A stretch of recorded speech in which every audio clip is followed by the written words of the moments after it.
Now, on Friday, President Obama met with congressional leaders to begin talks in hopes of making a deal to avoid the fiscal cliff at the end of the year. That's when a combination of $1.6 billion in tax increases, as well as scheduled spending cuts, would send our economy right over the edge into a recession. So can they strike a deal before it's too late? Joining me is Wisconsin Congressman and House Budget Committee member Reed Ribble. Congressman, great to have you here. Governor, it's good to be here. Thanks. The talk started on Friday. Yeah. What needs to happen if we're going to be able to avoid this fiscal cliff? Well, you know, there's a couple of things that have to happen.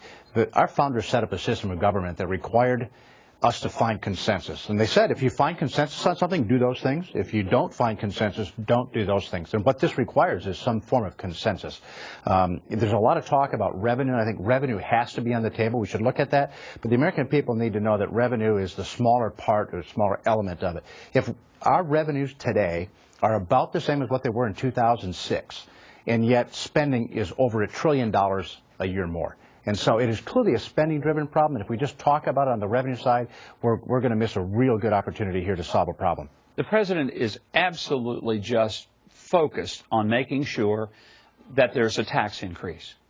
How much difference will it make, and will Republicans at some point say, okay, if that's what it takes to protect people, we'd rather have a tax increase than we would a disaster? Well, I think that Republicans are at a place where they recognize that revenue should be a component of it. The argument or the disagreement comes, Governor, on how you go about that.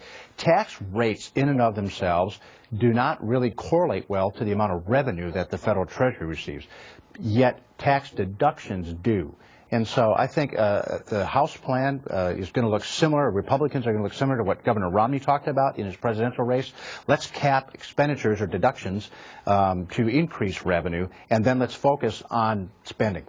Now, his plan called for like a $50,000 cap. You could take the deductions wherever you wanted, whether it was charity or whether it was a business deduction, but you had up to $50,000, and above that you weren't going to get the deduction. Is that pretty much the way it worked? Yeah, that's exactly how it works. But I think if we stay focused on the revenue side, it makes it look as if there's this appearance of a win for the White House.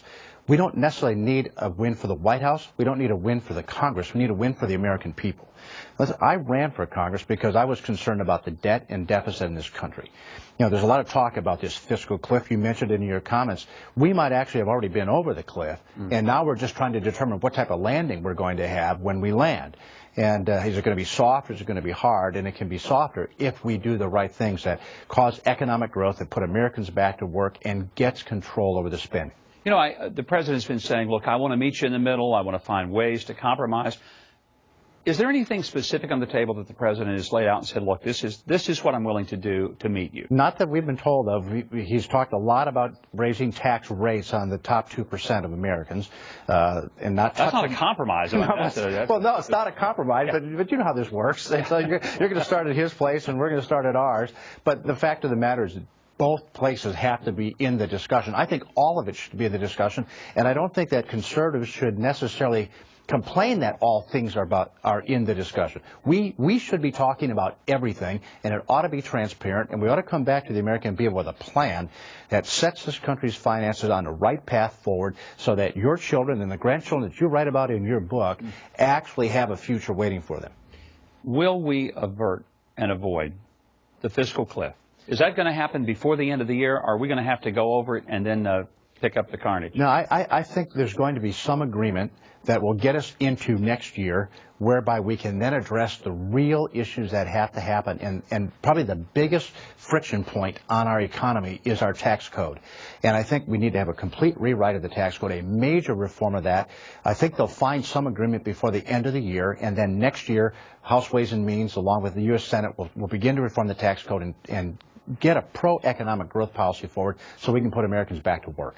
Well, I hope it happens, and why? We'll let you go and go fight hard. We'll work hard. Because it would really hit a lot of Americans hard. And Congressman, thank you very much for being here today. Governor, thank you for having me. Pleasure to have you back in the